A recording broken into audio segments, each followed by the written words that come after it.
Warehouse, werewolf, magic spline. One of these things is not like the other.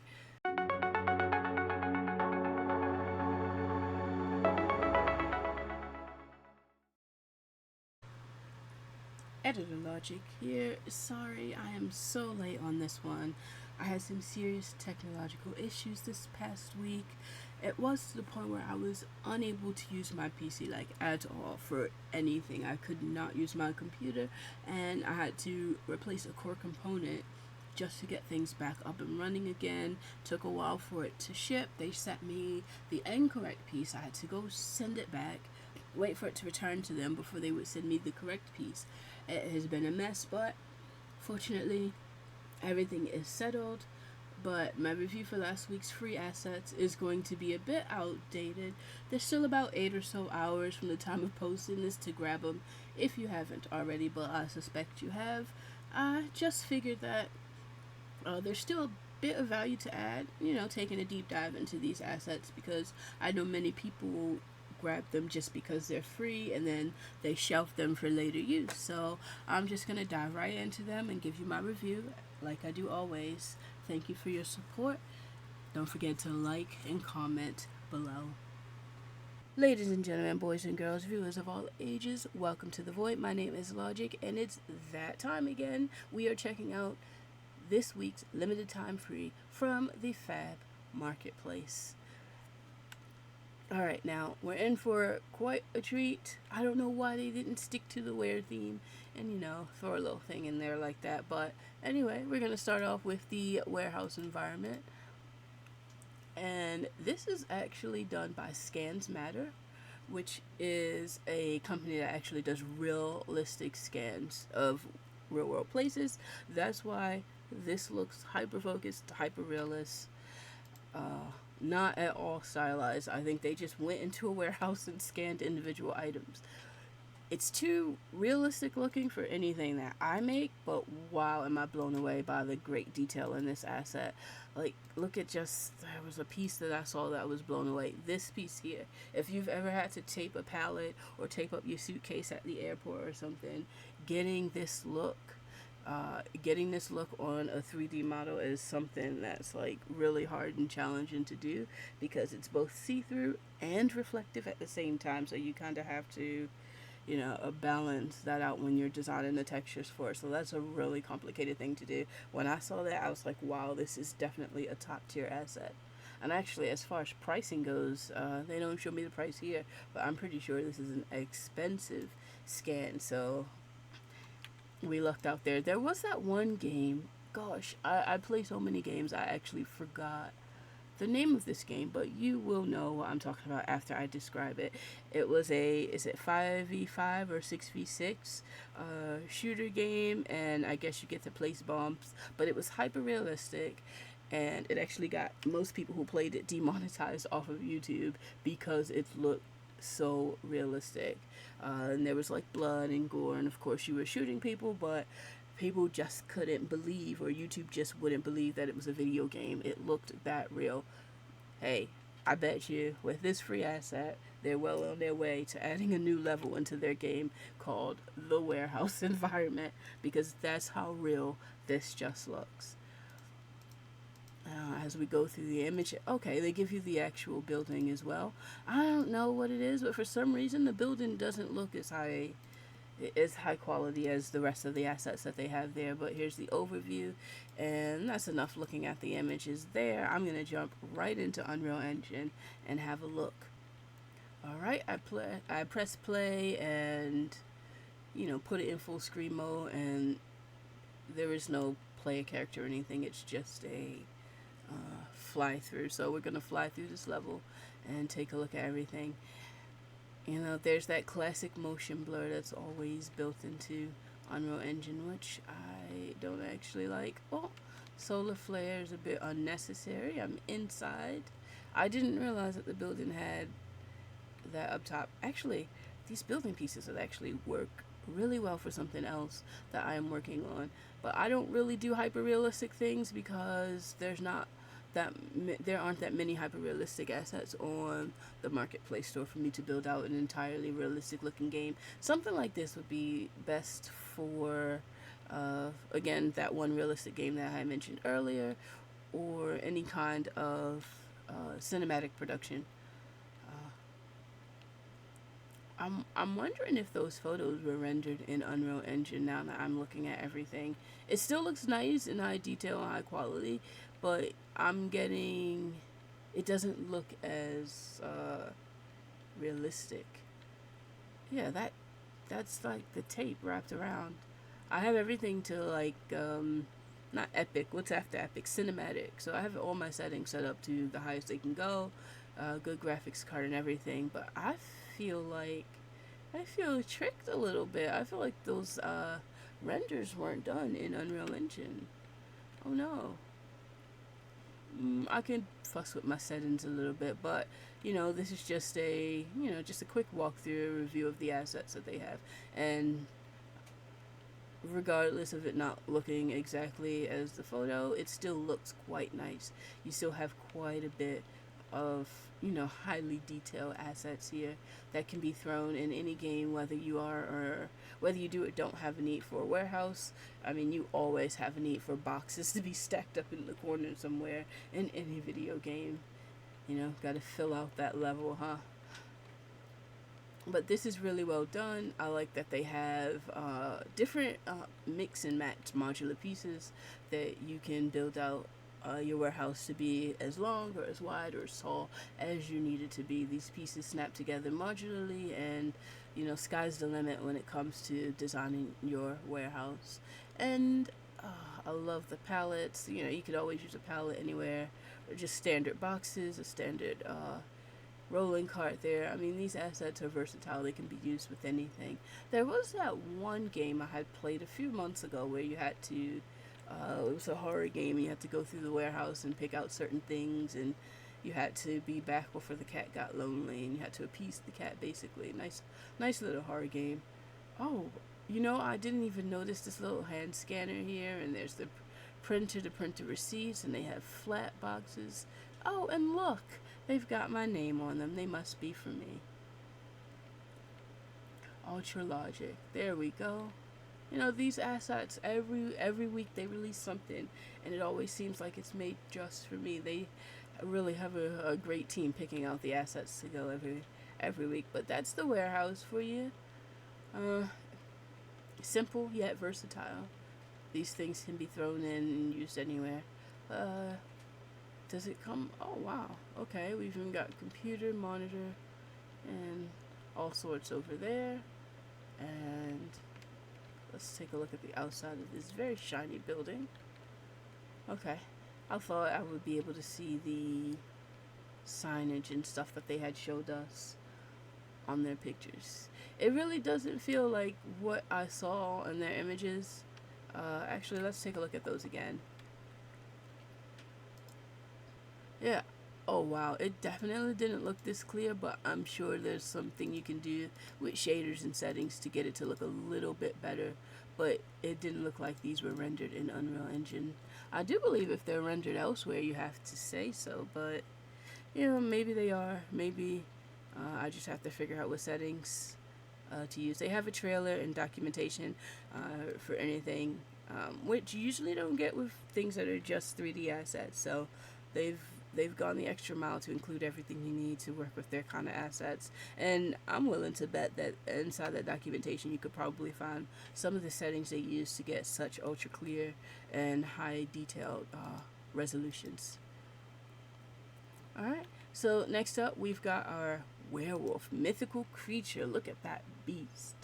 That's the mythical creature bonus zombie neon skin by Andrew Ermakov. Okay, bonus neon skin. Let's see what that looks like. Every horror game has a use for a werewolf, as the antagonist. Let's see. Ooh, he looks nice and scary. Well done. I love the way the fur looks as well. Okay. Does it come with any end? He just took off his coat. Okay, he removed this code. Okay, so those pieces are attachable, so you can have a monster that looks like, okay, versatile, so you can mix and match and do several different things. Well, now that you've put the coat back on, it actually really does look like just a fur coat, but okay. Now, again, I don't really have use for a creature like this, but if I did, this would be a top-notch asset that I would, you know, consider using. Now, I do believe this is the one asset that did not include a demo scene, but we're gonna just take a look at the skeleton in Unreal Engine. All right, and here we are. He's rigged to the UE5 skeleton. I don't. For some reason, I thought, oh, he does have a tail. Okay, so we have those extra tail bones, and in the demo, they just had let's see, details. They just had basic animations. They use the test animations for the third person character. So this doesn't come with any animations, but I'm sure you can find some zombie or realistic style wolf animations to go along with these on the marketplace. It actually sucks that it doesn't come with any animations unique to it, because I do believe in its photo they had it in some sort of like howling pose, or how the pose that werewolf is, once they turn like fresh turned and fresh turned from human and then howling at the moon sort of pose. Or I wish it would came with, look at those long claws, if it would come with something like a slashing animation or something simple like that. But my guess is this person's just a 3D designer, not necessarily an animator. But it would have been nice if it came with a few poses that cater directly to this beast. All in all, it's very well done. The fur renders quite nicely inside of Unreal Engine. And there's a werewolf for anyone that needs a werewolf. I mean, even if you don't need it, it's free. Might as well collect it. Maybe you might have a use for it later down the line.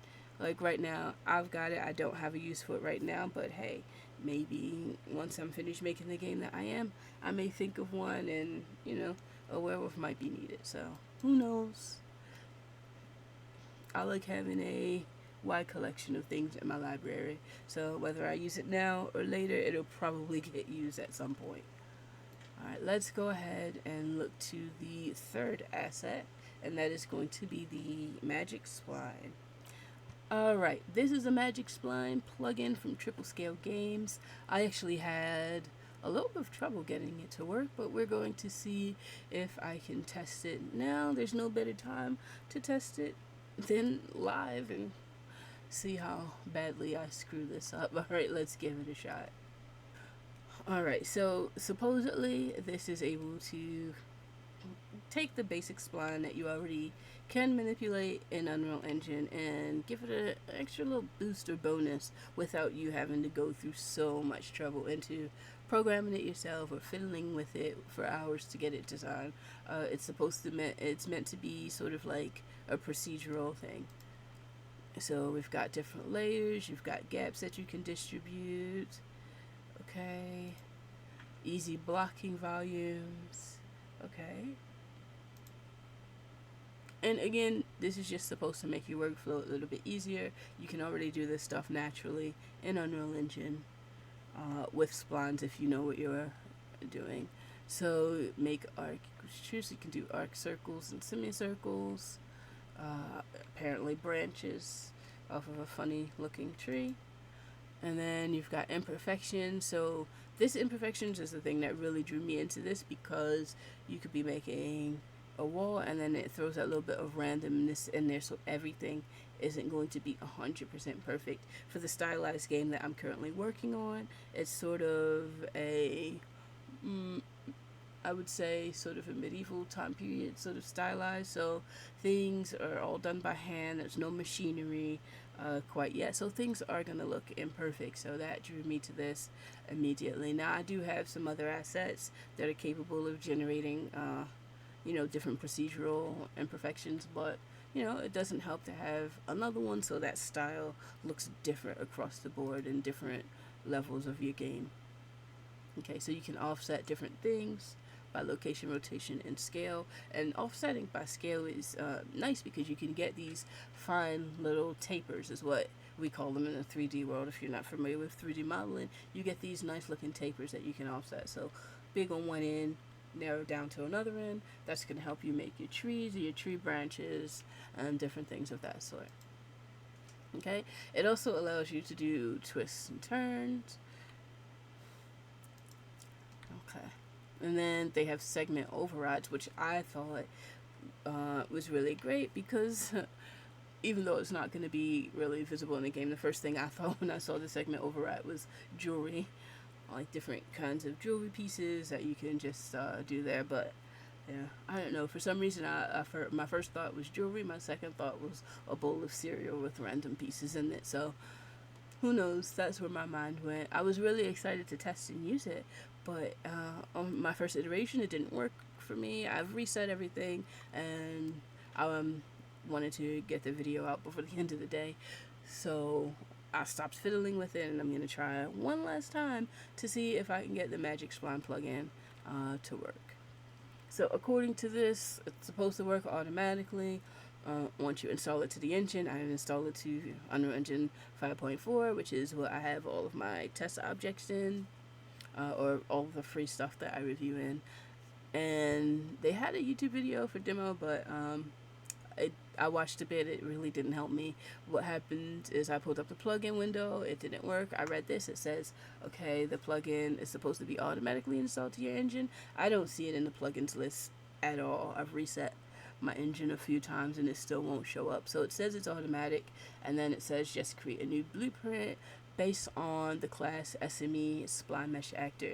And when I tried that initially, it didn't come up. So let's go ahead and test it one last time before I give my final yay or nay for the Magic Spline plugin. Here we go.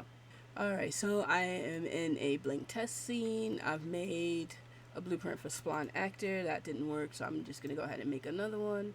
And they said it should be SME. Yeah, I've typed SME. I will even go as far as to type anything related to Spline Actor, Spline Mesh Actor. Yeah, it's not showing up at all in the list. I've installed it once, it won't let me install again.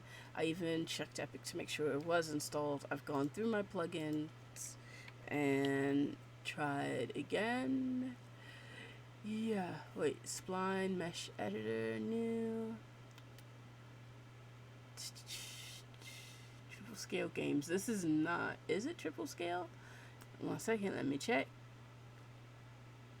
Yes, okay, it is triple scale game. So it finally showed up for me. Let's hop back over there and make sure it works. Alright, so I've gone ahead and installed that. It didn't show up at first, which is what drew me to it, because the first time I had to reset this like 5 times, you guys, not kidding. There were only 2 items on this list initially, and now it's like, okay, it showed up. Alright, so I'm going to go ahead and restart the editor and be right back. Alright, now that that finally added itself to the engine, I can go ahead and recreate that blueprint. And it says the parent needs to be SME, Spline Mesh Actor. There we go, finally, okay? See, I knew doing it live would be the thing I needed to kick it into gear. By myself, it was not showing up. Now all of a sudden, it's live. It didn't fail me. Okay, so we're just going to do the Spline test. And you know what? Because it wasn't working, I actually didn't beforehand prepare anything to add this spline to. So that's going to be fun. Okay. Oh, we've already got our spline. So it added it automatically. And okay, spline component. Let's see.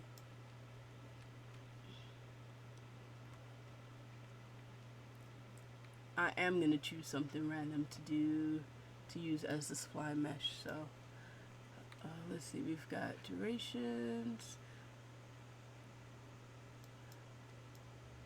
Okay, so I generally only use splines for like roads and things. I've never really done it for walls because I've always just been, it's always been better for me to use like a modular system pack of walls, but something like just a short brick wall that needs to be a little random, that looks like it was built by hand, is absolutely perfect. So, alright, let's bounce back over to the documentation. Alright, so the one unfortunate thing about this asset by Triple Scale Games is that it doesn't include any documentation whatsoever. Basically, you get this little blurb about, making a parent or making a child of SME spline, throwing it in, and just editing the details panel. While it does come with the YouTube video explains nothing, has no sound, has comments turned off, so you cannot ask questions if you need help with it. You're sort of cut off from the developer in a sense. So a little unprofessional, no documentation. Some people might not be experts with splines, but still might find trying to use one of these tools that might be their introduction into splines, or they might find trying to use one of these tools a little bit helpful. So that's like a dock points for not being as professional as it could be. Okay, let's jump right in and edit the spline and see what we can come up with. Alright, so I've gone ahead and made the child of their spline actor. We're going to go ahead and throw that in. I have thrown a cube in as well, just not sure if I'm going to need it later, just thinking about using it. So if anyone's not familiar with splines, I always have trouble selecting. If anyone's not familiar with splines, basically to get your additional segments, I don't know which one's the tail end. I hope this is the tail. To get your additional segments, you go ahead and click on a piece, you hold Alt, and then you basically drag out in the direction that you want your spline to go. And you can drag out as many pieces as you need. They are going to be the points along your spline, or let's consider them the segments along your, well, the line from point to point is going to read like your segments, and then each point is going to make up your spline. So that's basically, I'm doing a straight line. I know they're not even, but they don't need to be, because according to this, it has a bunch of tools in it that's going to help even it out. But I think the first thing we need to do is visualize this properly. So let's go ahead and jump into the details panel and see if we can't add a mesh to this thing. Alright, so we've got our spline data over here. Do I need to be clicking on the entire thing? Alright, there are my settings. So we're going to skip branches for now, and we're going to come down to my spline options, layers, spline. Let me just read through the settings really quick. Spline point mode, art settings, okay. Spline points are 8. Did I make 8? Yep, 8 points. Layers, spline, layer data. Okay, here we go. Okay, let's go ahead and twirl that down. So we've got no mesh at the moment, but I do want to put one in. Let's say a fence might be the best thing, but I don't know if we have any fence assets. Let's take a look. FE, and look, I am in luck. I have a fence static mesh. I have a garden fence. Is that curved? The image is quite tiny. Let's use this one. Oh no, it didn't like that at all. Oops. Oops. It worked.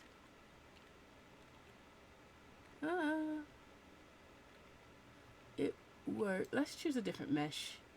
That one's going to be hard for people to see anyhow. I keep getting an error. Let's see. Material. Oh, is this just material? Be used with spline meshes if the material asset is not resaved. We're not worrying about that. We're just testing the asset. Sure. I do want to twist that around, but actually it doesn't matter for this test. Okay, so we've got it visible. Forward axis is not Y. Said. Okay, so the forward axis should be Y, but not in the way that they're laying it down. Alright, let's just go ahead and rotate that. Now our fence is standing. Okay, back to it. Let's kind of leaning. Looks a little trippy. Alright, so even though I made like the 8 uneven segments, you'll see that they're actually quite even along the spline. So, okay, so I've got my, let's look at some mesh data here. Okay, so use static mesh. Is that the problem that I hadn't had tick? And that's why the material is coming along? Maybe, maybe not. I'd know if there were documentation for this product, but there isn't. So randomization seed, can we hit a 10? Yeah, that's not doing anything right now, but that's all right. Mesh distribution. So this is probably where I get to change the things within it. So gaps, okay. I've got a gap until it gets cut off. So I have gaps in the fence. Default mesh size. I don't know what size this was to begin with. Oh, all right. So if adding it to a spline changes the size of the default mesh, that could be a useful option. Distribution mode is fixed segment length, segment count, so it does 8. No, that's still 7. Oh, again, segment is going to be the lines in between, so that is accurate. 7. Segment per spline point. Oh, okay. So that is if I wanted to manage it based on the length of each of my segments. And then semi-fixed. Fair. Okay, and none of these options are adjustable, but these will be adjusted as I, add the points and pull out more segments. So spline utilization, segment start percent, only use the space available on the spline defined by utilization. Okay. If I wanted any offsets, all right. So far so good. Scale data. Okay, so this is probably where you would do the tapering.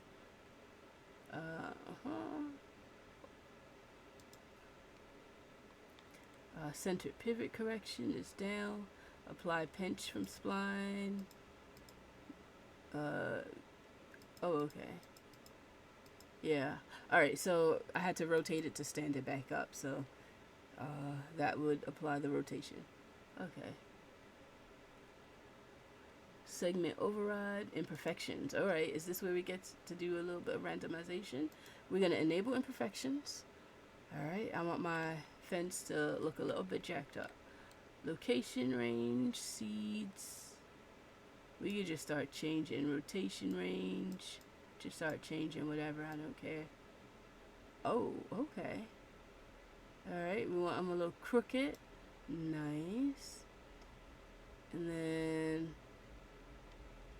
scale. This is where you would do, I thought this would be where you would do the taper. However, it's doing it all at different segment intervals. So, scale seeds, uniform scale. Okay, keeping it uniform would be, now look at that. Doesn't that look like a hand-built, I did it myself fence? Indeed it does. Okay, we're getting somewhere. Gap imperfection data. So now we're going to enable gap imperfection. I actually love the crossover. That actually looks like it. It actually looks like it belongs, especially in my stylized medieval game. It's like, oh well, it works as a fence. Let's do some gap imperfections. All right, let's enable gap imperfection. The length range. Okay, I want a little bit more crossover. There we go. I had extra wood. All the wood was different lengths. It doesn't matter. The length seed, is that just going to get some randomization in? Allow negative gap. Not necessary. Cast shadows. No, is that in the gap? Okay, that's outside of the gap information. I was going to say, I don't know what casting shadows has to do with gaps, but look, right? It can be the same exact fence, but once you throw in some randomization, your level doesn't look all that uniform anymore, right? Your eyes aren't, our eyes are trained to notice patterns. If you're mixing and matching with everyone that you add down, it's not going to catch the eye as quickly as a pattern, even if you have the same asset. And this is perfect because if you're an indie studio or a single person just making a game like myself, you may not have money to throw at all of these high ticket assets, but you get this and you can randomize the assets you do have, and it breaks up that pattern for the eyes of the player. Oh, I'm into this. I'm going to be using splines everywhere now thanks to this asset. It was a rough going at the start, but I'm really into this. There are a whole lot more settings, but we will be here all day if you just sat and watch me go over through all the settings. So download it yourself. It's completely free from now for the next 2 weeks, and make your own randomized things. I want to see what you came up with, so why don't you go ahead and like the video if you found it helpful. Post a comment letting me know how you plan on using these assets, and I'll catch you guys in the next one.